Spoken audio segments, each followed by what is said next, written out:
Normal butane है, मतलब 4 carbon का चेन है, तो वहां कार्बन कार्बन सिंगल बॉन्ड के बाद जो है कन्फर्मर होगा। तो मैं जो भी कन्फर्मर बनाने वाला हूँ वो बनाने वाला हूँ C2 एंड C3 कार्बन के बाद। जैसे carbon number 1, carbon number 2, carbon number 3, carbon number 4। ये जो ब्लैक वाला है ये है कार्बन और ये जो व्हाइट वाले हैं वो है hydrogen. Now coming to conformer जो मैं बनाऊंगा वो सेकेंड कार्बन और थर्ड कार्बन के बीच में बनाऊंगा मैं, ठीक है ना। इसके अबाउट ये क्या करेगा, रोटेट होगा और रोटेट होने की वजह से जो है वो बहुत सारा कन्फर्मर बनाएगा। मैं चाहता हूं आप कमेंट बॉक्स में ये भी बताएं कि कितना सारा कन्फर्मर पॉसिबल है इस नॉर्मल ब्यूटेन के लिए। तो फिलहाल मैं कन्फर्मर बना रहा हूं about C2 and C3 carbon. तो आप देख सकते हैं, आपने फ्रंट से देखा, ये this is my front carbon और ये क्या है, बैक कार्बन है। आप अगर देखो, अगर फ्रंट कार्बन पे आप अगर कॉन्सेंट्रेट करोगे तो आपको बैक कार्बन जो है वो नहीं दिखेगा। देखो इसको ओवरलैप कर जाएगा।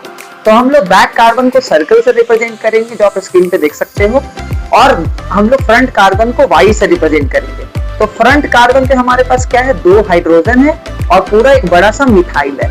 उसी तरह बैक कार्बन पे क्या है, पीछे क्या है, हमारे पास 2 हाइड्रोजन है और क्या है, एक मिथाइल है। अब ये मिथाइल के बीच में एंगल चेंज होगा जिसको बोलते हैं डायहेड्रल एंगल। उसके चेंज होने की वजह से हम लोग बहुत सारा जो है वो कन्फर्मर बनाएंगे।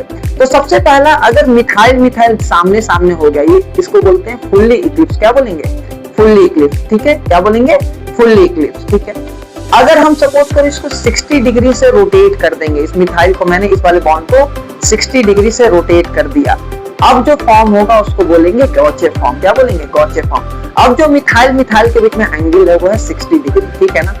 फिर अगर हम बात करेंगे, फिर से मैंने 60 से रोटेट कर दिया, तो अब जो बॉन्ड एंगल है दोनों मिथाइल के बीच में वो है 120। आप देख सकते हो दोनों के बीच में क्या है, डायहेड्रल एंगल 120 डिग्री है। अब हम इसको बोलेंगे पार्शियली इक्लिप्स। क्यों बोलेंगे पार्शियली इक्लिप्स, क्योंकि आप देख सकते हो अब जो मिथाइल है और जो हाइड्रोजन है वो सामने सामने है, हम इसलिए इसको बोलेंगे पार्शियली इक्लिप्स। अब मैं एक बार फिर से इसको 60 डिग्री से रोटेट कर देता हूं। अब आप देखो दोनों मिथाइल क्या है, डायरेक्टली अपोजिट आ गया, इसको बोलेंगे एंटी फॉर्म, ठीक है। फिर से मैं इसको 60 से रोटेट कर देता हूं, अब ये फिर से क्या हो गया, पार्शियली इक्लिप्स हो गया। क्यों, क्योंकि अब मिथाइल और हाइड्रोजन फिर से सामने सामने आ गए। फिर से मैं 60 डिग्री से रोटेट कर देता हूं, अब ये क्या हो गया, गॉचे फॉर्म हो गया, ठीक है। फिर से मैं इसको 60 से रोटेट कर देता हूं, अब ये डायरेक्टली फिर से सामने आ गया, इसको बोलेंगे फुल्ली इक्लिप्स।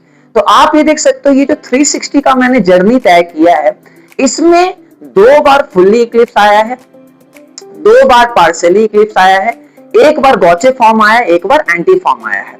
तो ऐसे तो बहुत सारा इनफाइनाइट कन्फर्मर होगा, ठीक है, जो मैंने आपसे पूछा था कमेंट बॉक्स में, इनफाइनाइट कन्फर्मर होंगे, लेकिन हमने सारे कन्फर्मर को